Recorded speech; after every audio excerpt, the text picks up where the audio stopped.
मुनि पुंगव सुधासागर जी की प्रेरणा से कई तीर्थों का निर्माण हो रहा है, जिसमें एक अतिशय क्षेत्र है दिव्योदय तीर्थ, जिसका शांतिनाथ भगवान मूलनायक जबलपुर मध्य प्रदेश में विराजमान है। उसका अशोक जी सेठी और ममता जी कलकत्ता वाले के सहयोग परिवार को मिला है सौभाग्य, उनके कलकत्ता वाले के सहयोग से साकार किया जा रहा है। आगे की वीडियो देखिए। जय जिनेंद्र। श्री दिगंबर जैन अतिशय क्षेत्र दिव्योदय तीर्थ के निर्माण का कार्य तेजी से हो रहा है। निर्यापक मुनिपुंगव श्री सुधासागर जी महाराज की परिकल्पना को साकार करने का पुण्य श्री अशोक सेठी जी और श्रीमती ममता सेठी जी के परिवार को मिला है। पूरे देश का जैन समाज इस तीर्थ के निर्माण के लिए मुनिपुंगव श्री को नमन और सेठी परिवार की अनुमोदना कर रहा है। संवत 1970 के आसपास मुनि श्री गोसल सागर जी महाराज ने गोसलपुर की धरा पर दिव्य तीर्थ की कल्पना की थी और अब निर्यापक मुनिपुंगव श्री सुधासागर जी महाराज की प्रेरणा से वह परिकल्पना दिव्योदय तीर्थ के रूप में साकार हो रही है। तीर्थ पर विराजमान मूलनायक 16वें तीर्थंकर श्री 1008 शांतिनाथ भगवान के नित्यमय अभिषेक पूजन के साथ भक्त खुद को लाभान्वित कर रहे हैं। पम जम जम जीम जीम चीम चीम द्राम द्राम द्रीम द्रीम हम झम चीम चीम हम सह जम वायारह सह छाम चीम छूम छेम छोम छम चीम राम रीम रूम रेम रोम रम द्राम दीन द्रव्य द्रव्य नमूर्ते भगवते श्रीमते ठाठति प्रक्षांति मंत्रणाभिषेकम करोमि।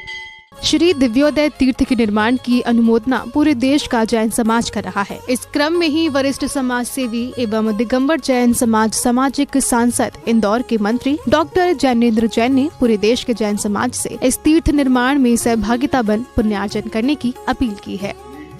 दिगंबर जैन अतिशय क्षेत्र दिव्योदय तीर्थ श्रमण संस्कृति के महामहिम संत शिरोमणि आचार्य श्री विद्यासागर जी महाराज एवं मुनि पुंगव श्री सुधासागर जी महाराज की प्रेरणा में आशीर्वाद से साकार हो रहा है। यह तीर्थ न केवल भव्य निर्माण है, बल्कि भक्ति की ज्योति और एक आस्था का ऐसा केंद्र है जो हर श्रद्धालु के हृदय को आलोकित करेगा। पूज्य मुनि श्री गोसल सागर जी की कल्पना को कोलकाता के धर्मनिष्ठ श्रावक श्रेष्ठी श्री अशोक ममता सेठी परिवार के द्वारा साकार किया जा रहा है।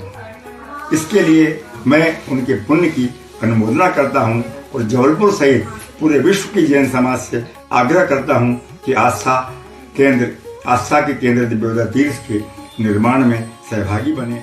डॉक्टर जैन ने कहा कि आने वाले समय में दिव्योदय तीर्थ पूरे देश की आस्था का केंद्र होगा। साथ ही उन्होंने सुझाव भी दिया कि इस तीर्थ में जन कल्याण और मानव सेवा की दृष्टि से भी विकसित किया जाना चाहिए। दिव्योदय तीर्थ एक ऐसा दर्शनीय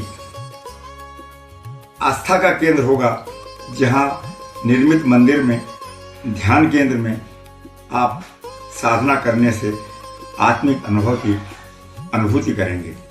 मेरा सुझाव है कि दिव्योदय तीर्थ को जन कल्याण और मानव सेवाओं के केंद्र के रूप में भी विकसित किया जाना चाहिए और इसके लिए मेरा सुझाव है कि वहाँ पर एक सुपर स्पेशलिटी हॉस्पिटल का निर्माण भी किया जाना चाहिए ताकि पीड़ित मानवता के केंद्र के माध्यम से सेवा हो सके। दिव्योदय तीर्थ का निर्माण केवल पत्थरों और शिलाओं का नहीं बल्कि आस्था, सेवा और करुणा के भावों से गढ़ा जा रहा है। निर्यापक मुनिपुंगव श्री सुधासागर जी महाराज की प्रेरणा और सेठी परिवार के समर्पण से ये तीर्थ आने वाले समय में न सिर्फ जैन समाज बल्कि पूरे मानव समाज के लिए हितवता और सेवा का प्रतीक केंद्र बनेगा। जैन फोकस के लिए जबलपुर मध्य प्रदेश से ब्यूरो रिपोर्ट।